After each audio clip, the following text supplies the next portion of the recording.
Your Excellency, the President of the Republic of Kenya, the Honorable Uhuru Muigai Kenyatta,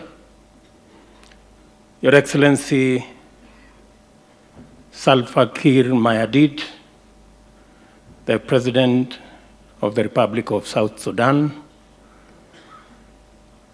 Your Lordship, the Chief Justice and President of the Supreme Court, Justice Maraga, the speakers of the two houses,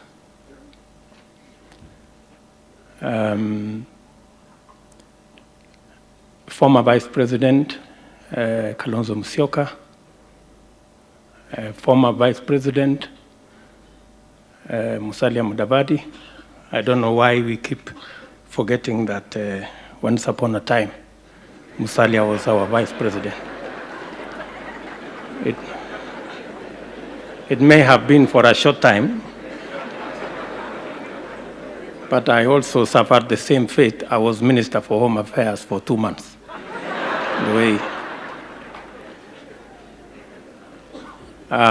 Cabinet Secretaries present, ambassadors and high commissioners, leaders of majority in the two houses, our governors who are present here, members of county assemblies, ladies and gentlemen, good morning. I said good morning. Good morning. God is good All the time. and all the time. I'm going to make it brief. First, I want to congratulate the parliamentary choir. I think, to be fair to them, today's attempt was way superior compared to what it was last year.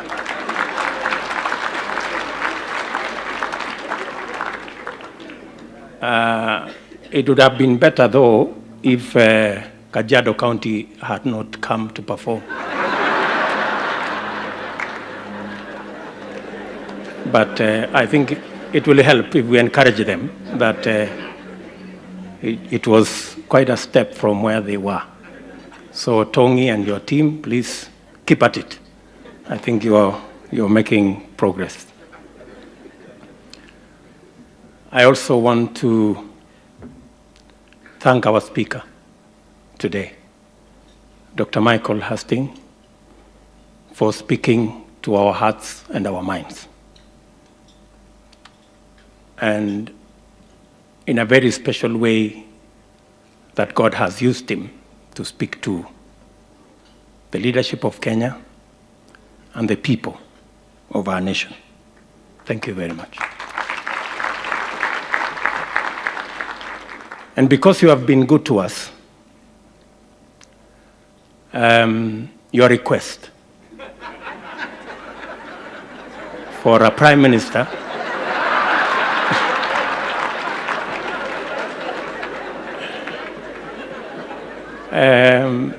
we have a retired one in Kenya, and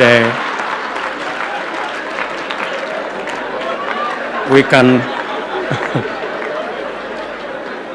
and since the Constitution has abolished the position of Prime Minister in Kenya, so he may not have it anytime soon, so we will send you his CV. Maybe you can consider.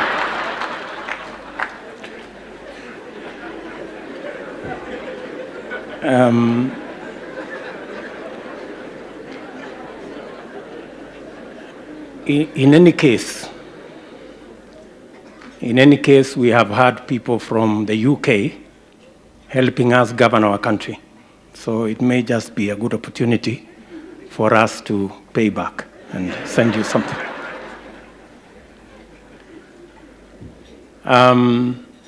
Ladies and gentlemen, Your Excellency, Mr. President, we are gathered here at a good moment, and the prayer breakfast is a very special moment to us as the people of Kenya, because this is an occasion that we speak to ourselves candidly in a very straightforward manner, without considering who is in which party, who is in government, who is in the opposition, who comes from what community. So this is a very special moment for us as Kenya.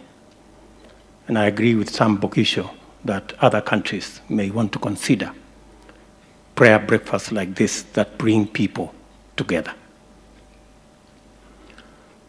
And we are, of course, gathered here for good purpose, because the subject today is a new dawn for our country. And what we should do,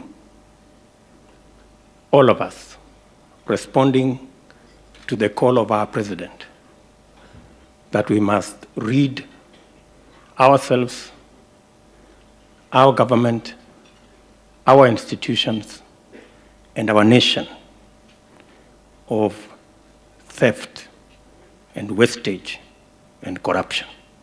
It is a good moment, and it's a good subject for us to engage in. And theft and corruption is bad in any language.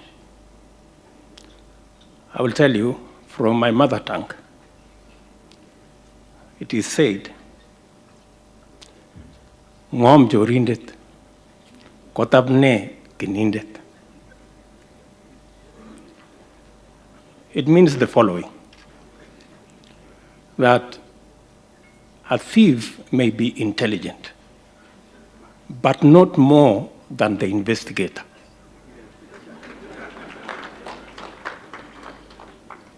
And I think it is an encouragement to our investigative authorities that it is long held that the job that you do is possible.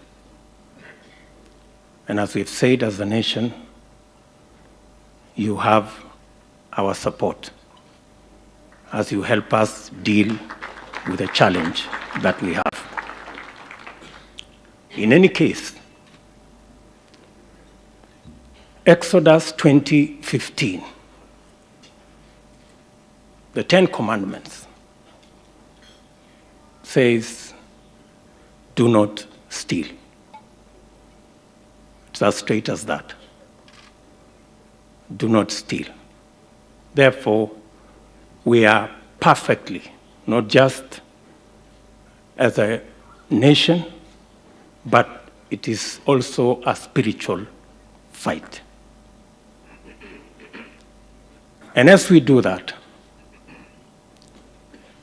we must remember Exodus 20:16, the following verse, which says, do not bear false testimony.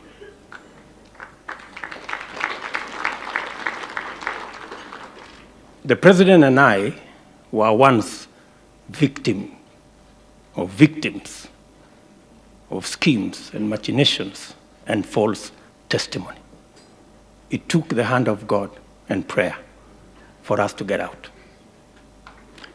And we do not want any Kenyan to suffer such again.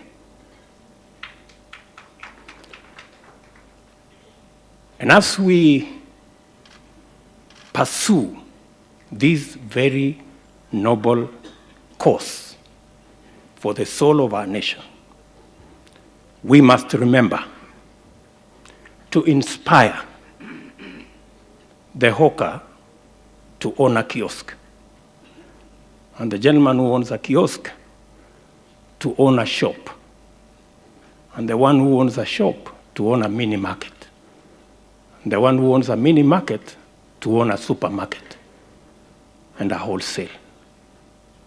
We must remember to inspire the person who walks to buy a bicycle, and the one who rides a bicycle to buy a boda, and the boda guy to buy a tuk-tuk, and the tuk-tuk gentleman to buy a second-hand vehicle, and the one of the second-hand vehicle to buy a new car.